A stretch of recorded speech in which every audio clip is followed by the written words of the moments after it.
सभी यात्री अपनी कुर्सी की पेटी बांध लें। अब हम उड़ान भरने जा रहे हैं।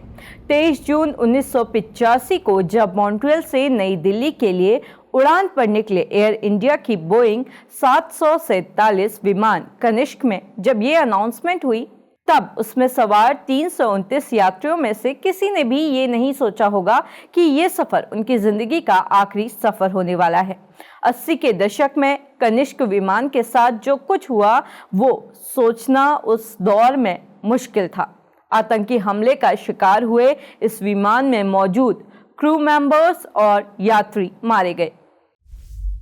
तारीख थी 23 जून 1985। मॉन्ट्रियल से नई दिल्ली के लिए एयर इंडिया के विमान फ्लाइट संख्या 182 कनिष्क ने उड़ान भरी।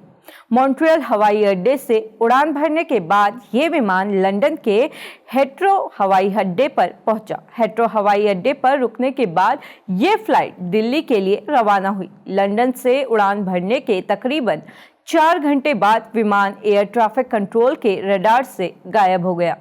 रडार से गायब होने के तकरीबन 5 मिनट पहले विमान के पायलट ने एयर कंट्रोल में संपर्क किया था। विमान के रडार से गायब होते ही कंट्रोल रूम में अफरा तफरी मच गई। पायलट से संपर्क साधने की कोशिशें होने लगी, लेकिन कनिष्क से कोई जवाब नहीं आया। जो आई वो थी एक दिल दहला देने वाली खबर। इस खबर को जिसने भी सुना उसके पांव तले जमीन खिसक गई। खबर थी एयर इंडिया का विमान कनिष्क आसमान में ही बम से उड़ाया जा चुका है।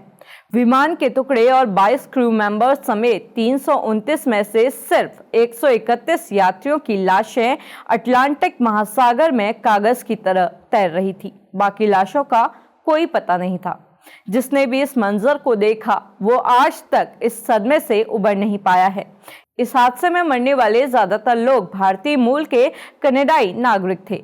अब इस मामले पर जांच बैठी, जिसमें सामने आया कि सिख चरमपंथी और बब्बर खालसा इंटरनेशनल के कुख्यात आतंकवादी इंद्रजीत सिंह रियात ने इस धमाके को प्लान किया था और ये सब सिर्फ ऑपरेशन ब्लू स्टार का बदला लेने के लिए किया गया था।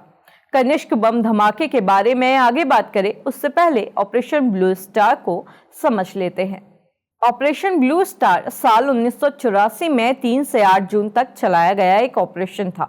दरअसल पंजाब में भिंडारवाले के नेतृत्व में अलगाववादी ताकतें सशक्त होने लगी थी।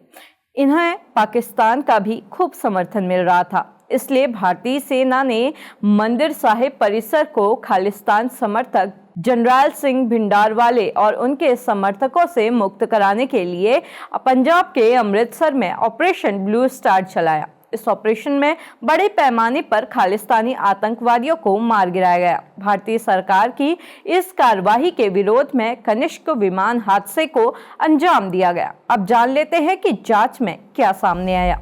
दरअसल इस विमान हादसे की जांच कनाडा सरकार ने शुरू की। तकरीबन 20 साल के लंबे वक्त के दौरान $130 मिलियन इस जांच पर खर्च किए गए। आगे बढ़े इससे पहले आपको ये बता दें कि कनिष्क विमान हादसे के कुछ ही देर बाद जापान के टोक्यो एयरपोर्ट पर भी एक धमाके की खबर आई, जिसमें 2 एयरपोर्ट स्टाफ मारे गए। उधर कनाडा और सीबीआई की संयुक्त टीमें कनिष्क विमान हादसे की जांच में लगी हुई थी। इसी दौरान खुलासा हुआ कि कनिष्क विमान में बम एक सूटकेस में रखा गया था। ये सूटकेस इंद्रजीत सिंह नाम के एक शख्स ने रखा था। कनाडा की एजेंसियों ने दावा किया कि टोक्यो एयरपोर्ट पर हुए हादसे के लिए भी इंद्रजीत सिंह रियात ही जिम्मेदार है। इंद्रजीत सिंह ने ये सूटकेस विमान में लोड करवा दिए और फिर खुद विमान से उतर गया। कनाडाई पुलिस का शक इंद्रजीत सिंह रियात के साथ साथ तलविंदर सिंह परमार और अजम सिंह बागडी पर भी था, लेकिन सबूतों की कमी के चलते दोनों साल 2005 में बरी हो गए। हैरानी की बात यह है कि रियात को भी कनिष्क विमान हादसे के लिए दोषी नहीं माना गया। उसे टोक्यो के नरीता एयरपोर्ट पर हुए बम धमाके में दोषी मानकर उम्र कैद की सजा दी गई, लेकिन उसके कुछ समय बाद ही इसे रिहा भी कर दिया गया। 3 संगठनों ने ली धमाकों की जिम्मेदारी। कनिष्क हादसे के कुछ देर बाद न्यूयॉर्क में न्यूज़पेपर ऑफिसेस में भी फोन बजने शुरू हो गए। ये कॉल विमान हादसे की रिपोर्ट के लिए नहीं थे, बल्कि इस हादसे की जिम्मेदारी लेने के लिए बज रहे थे। इस हादसे की जिम्मेदारी दशमेश रेजिमेंट, कश्मीर लिबरल आर्मी और all India Sikh student federation ने ली थी। यह हादसा कितना खौफनाक और दर्दनाक था, इस बात का अंदाजा लगाना भी मुश्किल है। बता दें कि इस हादसे में 329 लोगों में से 86 बच्चे भी शामिल थे और इस सभी मृतकों में से सिर्फ 131 लोगों की लाशें ही बरामद हो पाई थी। इस हादसे को आज 4 दशक बीत चुके हैं और कनिष्क विमान हादसे की जांच अभी भी जारी है। बता दें कि 20 जून यानी बीते गुरुवार को कनाडा की संसद में कनिष्क विमान हादसे की जांच हुई।